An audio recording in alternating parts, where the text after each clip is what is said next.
সপ্তাহখানেক আগেও কেউ হয়তো ভাবেনি মৌসুমের শেষ এল ক্লাসিকোতে এসে একই সমতলে দাঁড়াবে রিয়াল মাদ্রিদ ও বার্সেলোনা। আগের ৩ ক্লাসিকোতে কাতালান ক্লাবটির একচেটিয়া দাপটের পর তাদের শ্রেষ্ঠত্ব মেনে নিয়েছিলেন অনেকেই। সেই ৩ ম্যাচের ২টি আবার ছিল ফাইনাল, একটি স্প্যানিশ সুপার কাপ ও একটি কোপা দেল রেতে।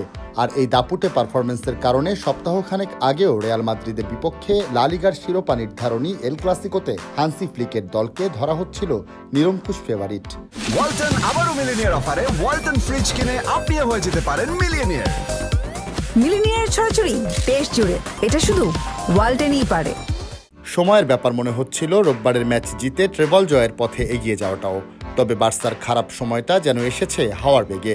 চ্যাম্পিয়ন্স লিগের সেমিফাইনালে ইন্টার মিলানের কাছে ২ লেগ মিলিয়ে ৭-৬ গোলের হারের পর দলটির ট্রেবল জয়ের স্বপ্ন গুড়িয়ে দেওয়ার পাশাপাশি বড় ধাক্কা দিয়েছে আত্মবিশ্বাসেও।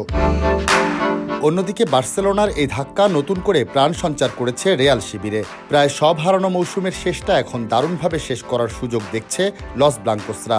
এই সুযোগ কাজে লাগিয়ে ইতালির কিংবদন্তি কোচ কার্লো আনচেলত্তির বিদায়টাও রাঙাতে চায় রিয়াল মাদ্রিদ ও আনচেলত্তির জন্য চলতি মৌসুমটা এখন পর্যন্ত ভুলে যাওয়ার মতোই।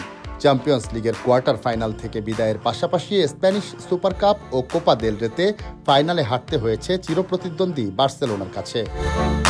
হতাশায় নিমজ্জিত মাদ্রিদস্তাদের কিছুটা স্বস্তি দিতে মৌসুম শেষের এল ক্লাসিকো জয়ের বিকল্প নেই রিয়াল মাদ্রিদের কাছে। এই ম্যাচে পয়েন্ট হারানো মানে বার্সার হাতে লা লিগার শিরোপাটা প্রায় তুলে দেওয়া। অন্যদিকে বার্সার জন্য মৌসুমটা স্বপ্ন পূরণের মতো ছিল। কোপা দেল রে জেতার পর ট্রেবলটাও মনে হচ্ছিল হাতের কাছে, কিন্তু ইন্টারের বিপক্ষে সেই হার বদলে দিয়েছে সব হিসাব। এখন শুধু জয় নয়, সেদিনের হারিয়ে ফেলা আত্মবিশ্বাসও খোঁজ করতে হচ্ছে তাদের। চ্যাম্পিয়ন্স লিগ থেকে বিদায়ের পর লামিনে ইয়ামাল, রবার্ট লেভানডোভস্কির কথাতেও আত্মবিশ্বাসে ধাক্কা খাওয়ার বিষয়টি ছিল স্পষ্ট। এই ম্যাচে বার্সা জিতলেই ৩ ম্যাচ হাতে রেখে রিয়ালের চেয়ে এগিয়ে যাবে ৭ পয়েন্ট। অর্থাৎ আগামী বৃহস্পতিবার স্পানিওলের বিপক্ষে ম্যাচটা জিতলেই কোনো হিসাব ছাড়া চ্যাম্পিয়ন হবে বার্সা। আর এই ম্যাচে যদি রিয়াল মাদ্রিদ জিতে যায় তবে দুই দলের ব্যবধানটা নেমে আসবে ১ পয়েন্টে, যা কার্লো আনচেলত্তির দলের সম্ভাবনাকে উজ্জ্বল করবে। বর্তমানে ৩৪ ম্যাচে শীর্ষে থাকা বার্সার পয়েন্ট ৭৯ আর রিয়ালের ৭৫।